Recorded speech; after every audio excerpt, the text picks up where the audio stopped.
So I've been invited I'm here at Donkey Sunrise still, but I've been invited to ride a bike for the purpose of a photo shoot. So these Himalayans, they're 450s. They're new, part of the fleet that Donkey Sunrise has. So there's 4 of us going out with a photographer. It's not about me, it's about the bike, but at least I get to test it. I really like the look of this bike, so we're gonna see what that feels like. Okay, first impressions. So much smoother than the KLR in terms of shifting and acceleration,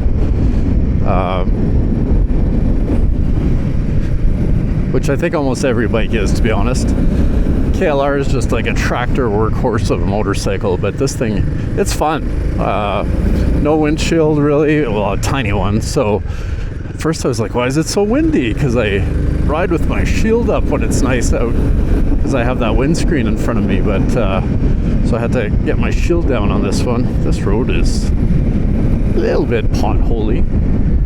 So anyway, yeah, it's fun. It's not quite as tall as the KLR, so my knees are bent more.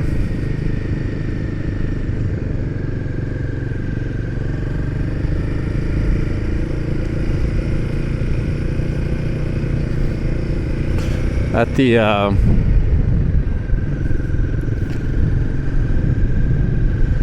guess after a few hours I might feel that, but I typically don't ride for like hours on end without resting anyway, so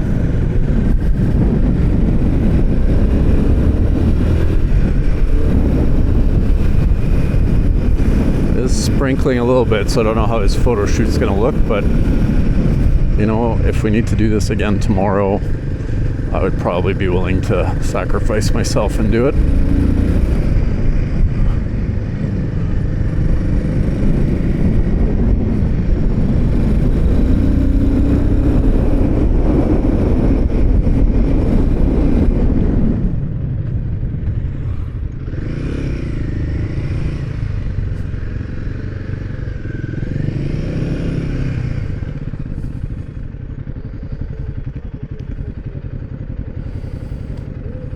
Here, I'm not in contact with them, but we're turning around and we're heading back, so I believe we might try this again tomorrow.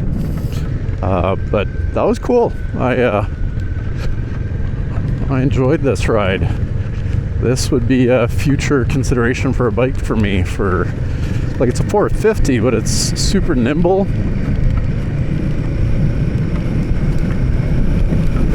It's got good acceleration. We haven't done any highway speed, but from what I've read, it's capable. So, and it's not like an Autobahn or interstate bike, obviously, but for the type of riding I want to do moving forward, I think it's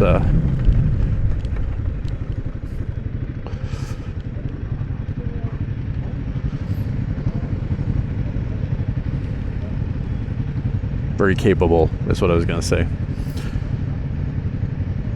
They look good. I like it's got that retro sort of feel to it.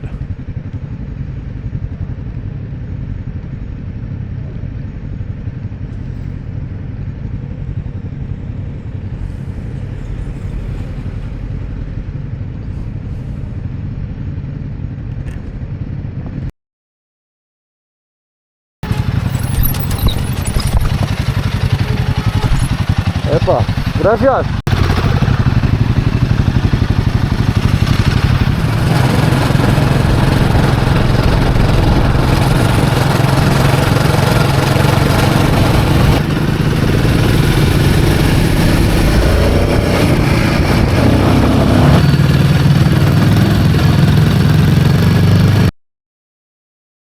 Hi everybody, my name is Patrick. I'm a Canadian. I'm a motorcyclist. I'm down here riding the Pan American Highway, and I'm currently staying at Donkey Sunrise here in Colombia. And when I got here, the first thing that caught my eye was these beautiful Royal Enfield Himalayans 450.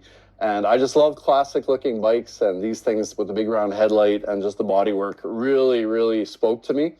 And then a couple of days later, I was given an opportunity to ride one as part of a photo shoot that they were doing here. And we went out for about 4 hours, and what a great test ride for these bikes. I am totally sold on them. The seating position on this thing for a tall guy like me, I'm 6'4", which is 1.94 m, which was a concern for me. Once I got on it, spent just about 4 hours in the saddle, not a problem at all, super comfortable. My knees felt good, and the acceleration is so smooth on this bike. I ride a KLR 650, which is a bit of a tractor, and this thing just blows it out of the water. It's got about the same horsepower, but it is so smooth. You can shift through the gears almost like you're racing the bike down the highway. And then when we headed off-road, I tell you, this thing was in its natural habitat. Stable. The fact that you're a bit lower to the ground made it feel really, really safe on the trail. The suspension handled the trail really well.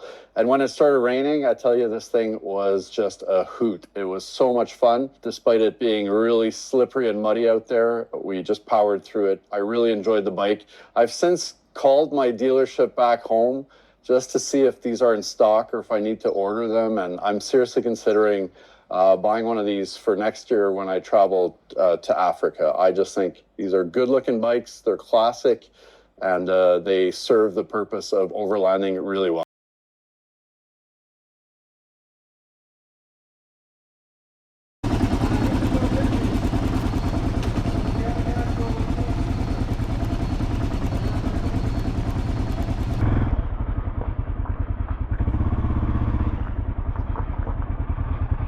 Thanks, Ron. Have a good ride. See you later.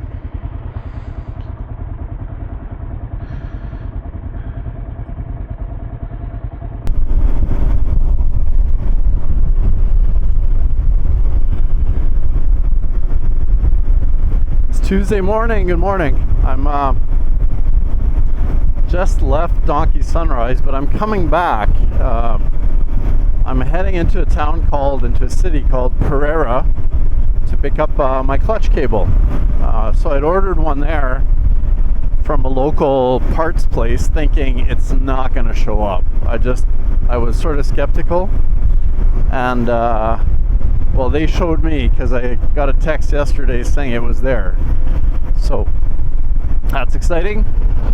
I'm going to go grab it, and tomorrow's Christmas Eve, so I'm just gonna stick around until Christmas and get back on my way on the 26th.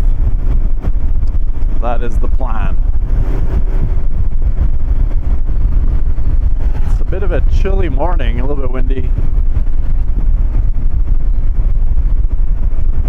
The sun is being a little elusive.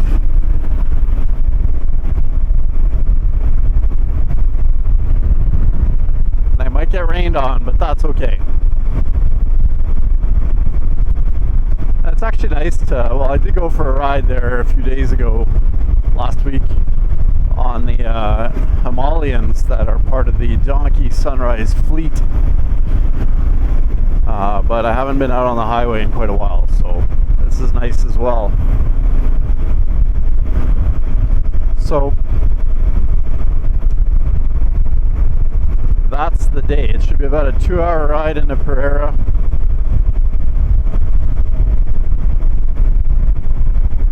Grab some lunch, my part, and then make my way back. So I should be back probably, I don't know, 3-4 o'clock would be my guess.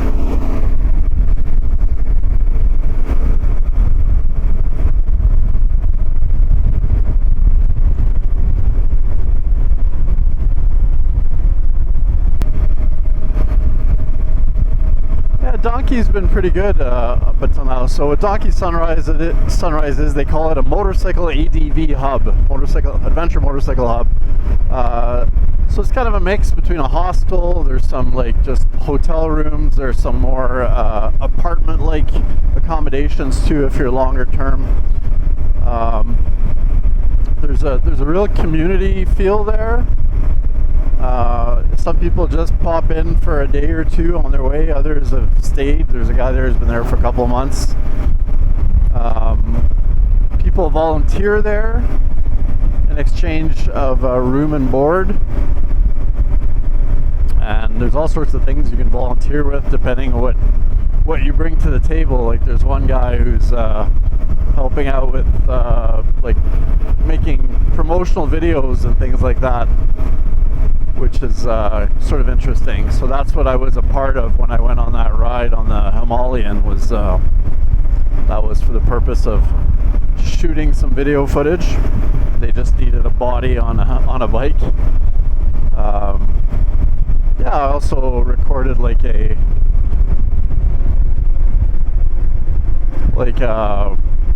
testimonial about the Himalayans and what it's like to ride, especially for a guy my size. I haven't been out this way yet.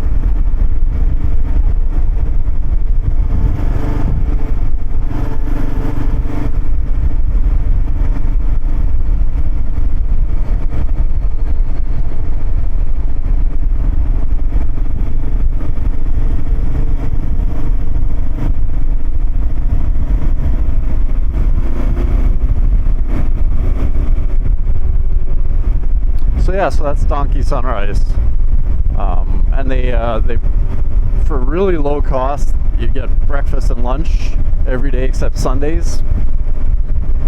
And then the neighboring town, which is La Union, there's so many restaurants and stuff and shops and whatever. Like it's not a big city, but find just about anything.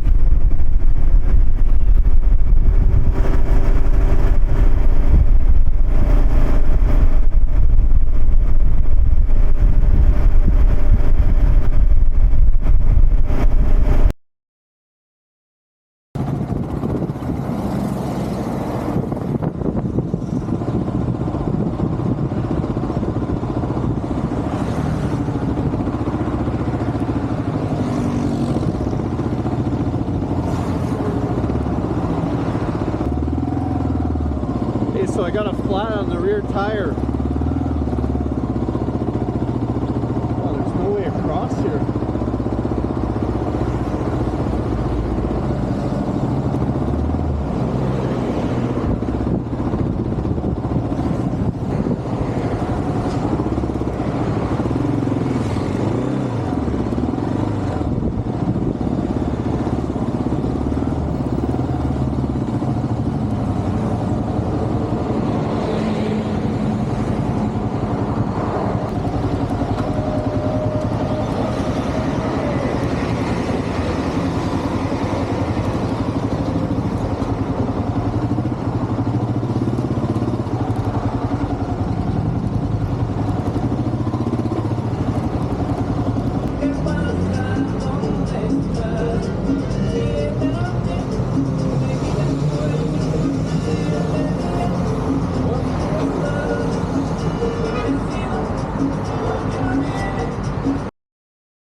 On my way to Pereira, I hit a giant nail with my back tire. It not only went through the rolling surface of the tire, but it punctured the sidewall as well.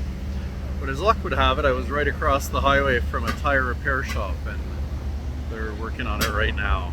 So yeah, I would have been here for hours trying to do that on the side of the road here in this heat. So I'm very grateful for these guys.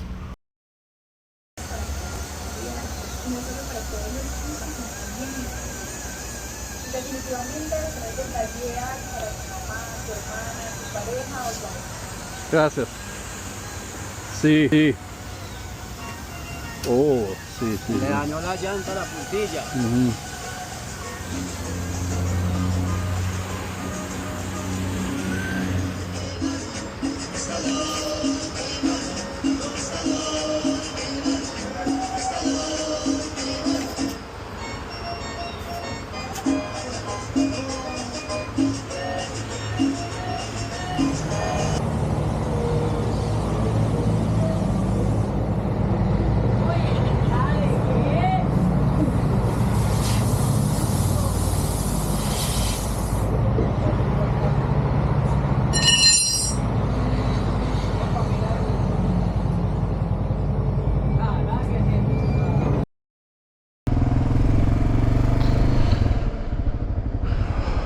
mean, I thank my lucky stars that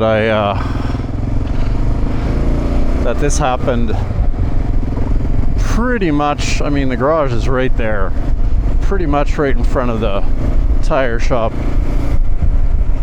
and that, what was it, 47,000, which is,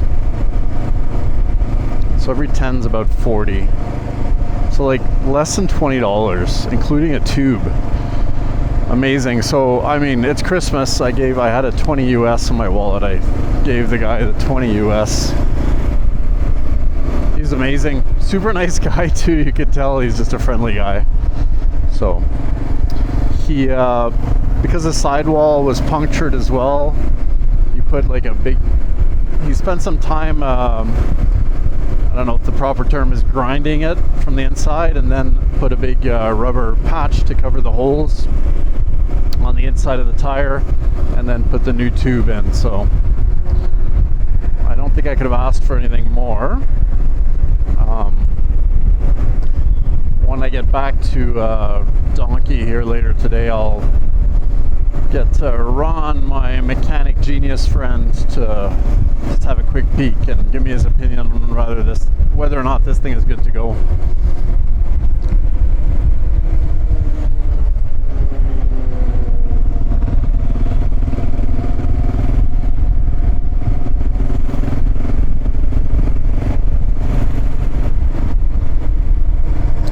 So I got about 8 kilometers to the parts place. Hopefully traffic's not too bad. It's hot. I'm thirsty. I should have bought something to drink. I was afraid to spend any money because I was down to my last like 70,000 in my wallet, pesos. So now I'm down to my last 20. I think I have 26 in my wallet. If I find an ATM, it'd be a bad idea to stock up.